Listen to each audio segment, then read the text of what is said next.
आज की इस वीडियो में हम बात करेंगे कि किसी भी हाउसिंग प्रोजेक्ट में बैलेटिंग सिस्टम क्या होता है, क्यों और कब किया जाता है, इसका क्या तरीकाकार होता है और इसका क्या फ़ायदा होता है। जानिए तमाम तफसीलात आज की इस वीडियो में। मैं हूं आपकी होस्ट अरूज ट्रस्टमार्ट डिजिटल के प्लेटफॉर्म से। हमारे चैनल को सब्सक्राइब करें, वीडियोस को लाइक शेयर कमेंट करें, क्योंकि डेली बेसिस पर हम इस तरह की न्यूज़ अपडेट लाते रहते हैं।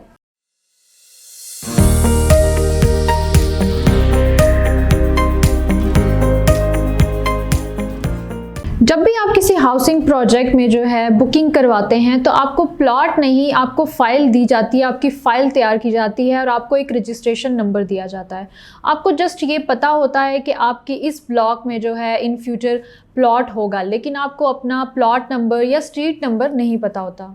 अब इन्हीं सभी चीज़ों को जानने के लिए कि कंफर्म करने के लिए कि आपका प्लॉट नंबर इस ब्लॉक के किस स्ट्रीट में होगा, कहाँ पे आपको अलॉटमेंट की जाएगी, इसके लिए जो है बैलेटिंग सिस्टम जो है बनाया गया है और इसके लिए जो है बैलेटिंग होती है किसी भी हाउसिंग प्रोजेक्ट में। अब किसी भी हाउसिंग प्रोजेक्ट में जो है वो बैलेटिंग क्यों की जाती है और कब की जाती है, अब हम उसकी बात करते हैं। जब भी कोई न्यू हाउसिंग प्रोजेक्ट जो है लॉन्च होता है तो वो शुरू में तो यही होता है समटाइम कि कुछ ब्लॉक्स जो हैं वो इंट्रोड्यूस करवाए जाते हैं और फिर प्री लॉन्च रेट्स जो हैं वो इंट्रोड्यूस करवाए जाते हैं कि उस पे जो है बुकिंग करवाई जाए, जो भी इंटरेस्टेड लोग हों। शुरू में जो है वो कुछ ब्लॉक्स बता देते हैं कि इतने ब्लॉक्स होंगे, इतने कमर्शियल इसमें जो है वो प्लॉट्स अभी अवेलेबल हैं, इतने कमर्शियल इसमें अवेलेबल हैं। बाद में जो है फिर वो डेवलपमेंट स्टार्ट करते हैं शुरू के कुछ 6 माह में, साल में। तो जब एक बेसिक चीज़ें बनना स्टार्ट हो जाती हैं, जिनमें से जैसे मस्जिद हो गई, पार्क हो गया, स्कूल बनने जा रहा होता है, जब कॉलेज यूनिवर्सिटी हॉस्पिटल का जब कंफर्म हो जाता है कि इतने अरसे में 6 माह में या साल में उस पर वर्किंग स्टार्ट होने वाली है और साथ साथ लोग जो है वो प्री लॉन्च रेट्स के बाद अब लॉन्चिंग रेट जब आते हैं बुकिंग करवा रहे होते हैं साथ साथ। तो जब एक लिमिट जब मैनेजमेंट को पता चल जाती है किसी भी हाउसिंग प्रोजेक्ट की कि इतने लोगों ने 1000 या 500 लोगों ने या 2000 लोगों ने जो है बुकिंग करवा ली है, अब एक टाइम जो है वो सही टाइम है क्योंकि अब बेसिक चीज़ें नेसेसिटीज़ भी जो है बनने जा रही हैं, तो वहाँ पे जो है एक बैलेटिंग की जाती है। फिर उस टाइम पर जाकर जो है बैलेटिंग अनाउंस की जाती है और ये मैनेजमेंट को ही पता होता है कि उन्होंने कितने लोग उस 1000 में से 200 लोग सेलेक्ट करने हैं या 2000 में से 500 लोग सेलेक्ट करने हैं, ये उनको खुद को ही पता होता है। तो इसके लिए जो है फिर वो बैलेटिंग की अनाउंसमेंट की जाती है।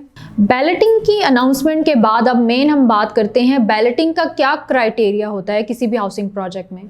तो अगर आप बैलेटिंग में शामिल होना चाहते हैं तो जो एक क्राइटेरिया सोसाइटी ने बताया होता है, मैनेजमेंट ने, आप अगर उसको मीट करते हैं, पूरा करते हैं, तो आप बैलेटिंग का हिस्सा बन सकते हैं। नॉर्मली जो किसी भी हाउसिंग सोसाइटीज़ में जो एक परसेंटेज रखी जाती है बैलेटिंग के क्राइटेरिया की, वो 50% से लेके 90% के दरमियान होती है और समटाइम 100% भी हो सकती है।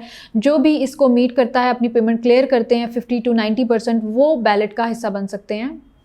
अगर हम एग्जांपल दें जैसे कि लाहौर स्मार्ट सिटी की, तो अभी फर्स्ट जो बैलेटिंग हुई थी दिसंबर में 24 दिसंबर को जो हुई थी 2022 को, उसमें 100% जिन लोगों ने बुकिंग के टाइम पे अपनी पेमेंट जो है वो क्लियर की थी, वो लोग बैलेटिंग का हिस्सा बन सकते थे। अब अगर बात करें जो इस साल 2023 में 2 बैलेटिंग्स होने जा रही हैं, अब उनका डिफरेंट क्राइटेरिया है। तो ये मैनेजमेंट के अपने ऊपर होता है कि वो कितना क्राइटेरिया डिसाइड करते हैं और हर सोसाइटी का अपने लिहाज से अपनी मैनेजमेंट जो है उसका डिसाइड करती है। अब जब लोग सिलेक्ट हो जाते हैं कि इतने लोग जो हैं, इन लोगों ने अपना इतना क्राइटेरिया बैलेटिंग का मुकम्मल कर लिया है, अब ये बैलेट में आ गए हैं, तो मैनेजमेंट डिसाइड जब कर लेती है कि उस 1000 में से उसने 200 लोग सिलेक्ट करने हैं जिनको प्लॉट नंबर लगने हैं। तो ऐसा नहीं होता कि सोसाइटी जो है अपने जान पहचान वालों को सबसे पहले दे रही होती है प्लॉट नंबर या उनको अलाट कर रही होती है, ऐसा नहीं होता। ये एक कुरानंदाजी होती है, कंप्यूटराइज तरीके से जो है वो शफलिंग हो रही होती है, जिसका भी नाम आता है उनको जो है प्लॉट नंबर अलॉट किया जाता है। जो लोग भी बैलेटिंग में आ रहे होते हैं, कुछ लोगों का कंसर्न होता है कि उनको प्राइम लोकेशन पर प्लॉट चाहिए या मेन बुलेवर्ड या कॉर्नर प्लॉट चाहिए। तो हर सोसाइटी का अपना एक क्राइटेरिया होता है। जब भी आप कोई अपनी पसंद की लोकेशन सेलेक्ट करते हैं तो आपको एक्स्ट्रा चार्जेस जो हैं पे करने पड़ते हैं, तो वो आप अदा करते हैं तो आपको वो उस तरह का प्लॉट जो है मिल जाता है। अब हम बात करते हैं कि बैलेटिंग का एक्चुअली फ़ायदा क्या होता है।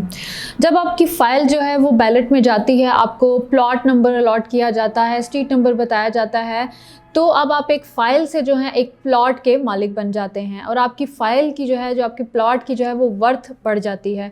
और अब जिस किसी ने भी एंड यूज़र है उसने घर बनाने के लिए अगर वो लिया हुआ है तो कुछ ही टाइम बाद बैलेटिंग के आपको अलॉटमेंट कर दी जाती है और आप घर बना सकते हैं। अगर किसी ने कमर्शियल पॉइंट ऑफ व्यू से लिया है तो वो अपना कमर्शियल बना सकता है अलॉटमेंट के बाद और अपना रेंट आउट कर सकता है जिस भी मकसद के लिए उसने परचेज़ किया। और अगर कोई शॉर्ट टर्म इन्वेस्टर है उसके लिए फ़ायदा हो जाता है। क्यों? क्योंकि उसकी जो फ़ाइल थी वो प्लॉट में कन्वर्ट हो गया, उसकी क्रेडिबिलिटी बढ़ जाती है। तो अब आप उसको सेल आउट भी कर सकते हैं अच्छे रेट्स पे, क्योंकि आपने जिस पे परचेज़ किया होता है वो अब रेट्स जो हैं वो डेफिनेटली बढ़ चुके होते हैं, क्योंकि अब आप एक फ़ाइल से जो आप एक प्लॉट के मालिक बन जाते हैं। और बैलेटिंग के बाद जो है वो रेट्स भी बढ़ जाते हैं। तो जिन लोगों ने इन्वेस्टमेंट की होती है उनको बहुत अच्छा उनका जो है बैलेटिंग के बाद रिटर्न मिलना शुरू हो जाता है। तो आज की इस वीडियो में हमने आपके साथ डिस्कस किया कि किसी भी हाउसिंग प्रोजेक्ट में बैलेटिंग सिस्टम क्या होता है।